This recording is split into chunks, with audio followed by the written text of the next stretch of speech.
As I promised, I'm giving you the full story for how I landed in New Orleans. But first, I'm over here cooking my first meal in this new house with nothing in it. Here's that happening. Dad had to go get the salt because I completely forgot salt on the grocery trip.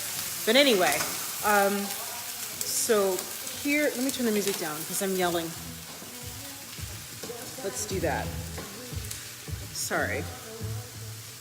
Okay, great. So here's what happened.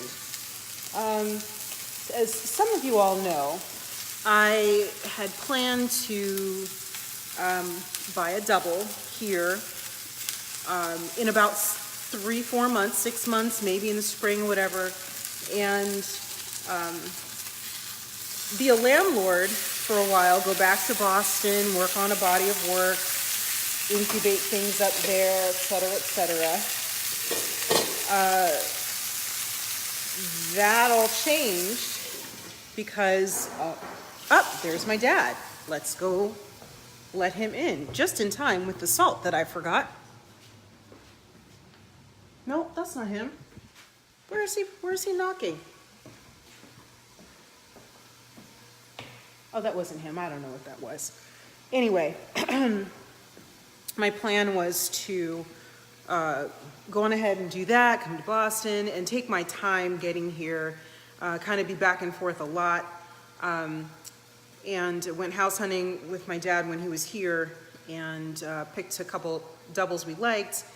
And then there was this house across the street from the one that I was going to put an offer on, and it was a single-family home.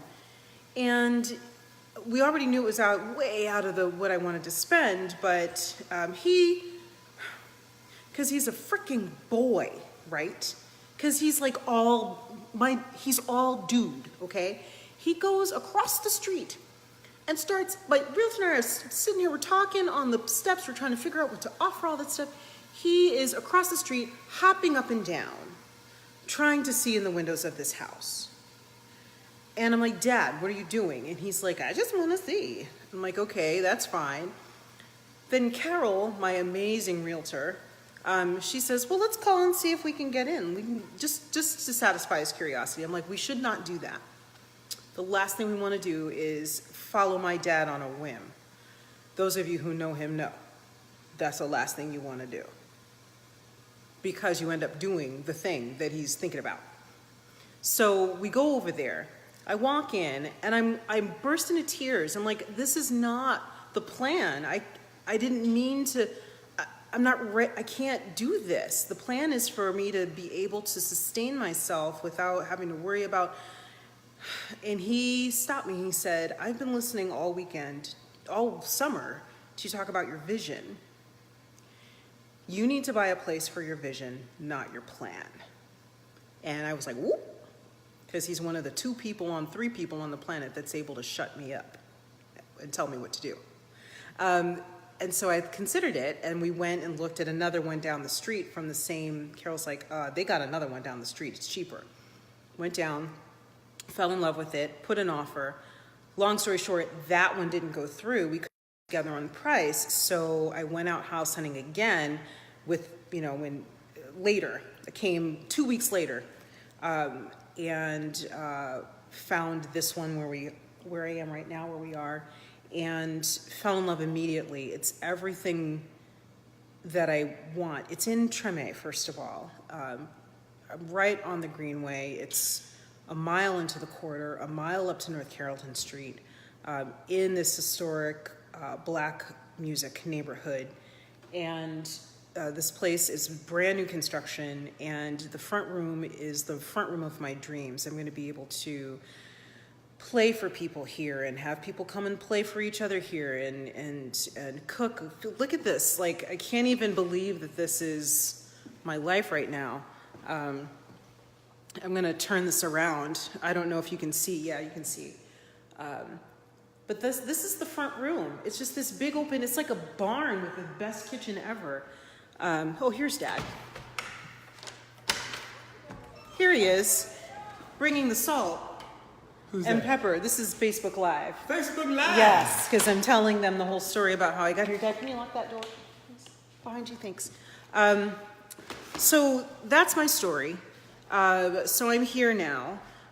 For Boston folks, my creative family, it doesn't mean I'm not available. I know that that has been something that folks have been asking for a while is, you're not here, does that mean we can't have access to you? No, that doesn't. I mean, the beautiful thing about me changing my career is that I get to live anywhere and do what I do, and then just can come when I'm needed. And so please don't forget about me.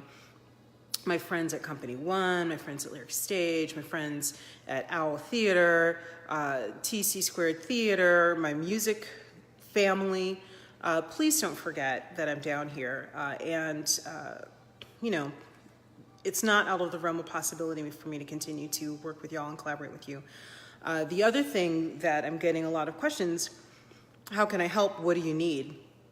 There are two things I need. The first thing, the most important thing that I need is for everybody who's a friend of mine on Facebook to go on ahead, if you haven't already, and like my music page, which is Ms. Jones Music, M-I-Z Jones Music on Facebook. Everybody, please, please like. There are 1,000 or some of you who are my friends.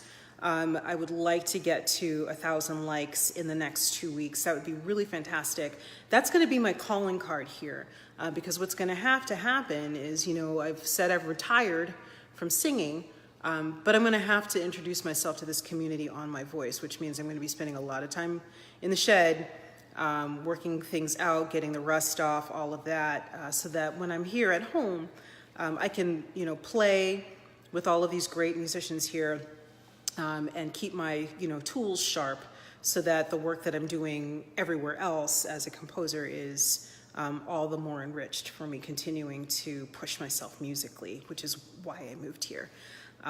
There are so many amazing people and so many different kinds of music, and it's all fun. It's all kind of this visceral, kind of raw, joyful energy, and that's something I really want to capture in my work, so that's why I'm here.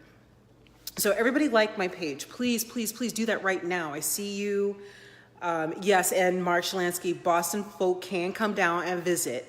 And yes, there's an open invitation for that, so just let me know when you want to come. I'm so excited to host y'all down here, so please come. The other thing that you can do to help, so first is to like my Facebook page. The second is to, if you know people down here, please maybe make an introduction, because I don't know anybody. I've met some really great folks, made some friends. My new favorite band is Brassaholics, and they've been really gracious and generous in terms of welcoming me and being open to possibly reading some of my stuff and all of that. So that's been great. Met a great drummer last night who gave me a card and to introduce me to the jazz singers in town. And then the listing agent for this place just sold a place to a piano player moving from us. So that's all happening. But those are, kind of cold relationships. They're new, I would love to connect with people that that you can vouch for me. They'll know I'm not some crazy I won't say not a crazy person, because you all also know me. But your stamp of approval will mean a lot. So two things: like my page. Second thing, if you know anybody in this area, please, please, please. That's all I need from everyone. And then also just come and visit. Please come and visit. I will be back at the late mid-month for rehearsals for Brother Nat, which is on October 25th, one night only concert. Please make sure that you're checking that out. Get your tickets. If you have any questions, connect with Liana Asim. She is masterminding this entire thing, and she can answer those questions for you. I just get to actually just write music and listen to what I wrote, which is rare, as you also know. So I really appreciate her for that. I'll be in October then, of course, for the concert. I'll be there for about a week. So please and thank you. Check that out. I'm going to go on ahead and finish cooking dinner before I ruin it. But that's the whole story. I'm going to be posting videos and pictures of this place as it materializes, as it takes shape, as things get moved in, as I, replace everything I gave away or sold when I left Boston. And I'll also be sharing a lot of music. My music process, I'm going to throw the doors open to that. Because that's something that I have always been kind of hesitant to do on a regular basis, but now that's my entire job, is to write music and get better at playing it. So I'll be throwing that open too as well. With that, I'm gonna sing my poorly seasoned steaks cooking. I'm gonna get to them. And please, like I said, do those two things, like my music page, let me know who you know, and send me some direct messages and words of encouragement are always welcome. Love you all. Thank you so much. I'll see you and talk to you and send posts and whatnot as this thing unfolds. Until then, have a great holiday weekend. Happy back to school. Happy new school year to all of my educator friends, all my student friends, and just enjoy these last days of summer, and we'll talk soon, okay? All right, bye.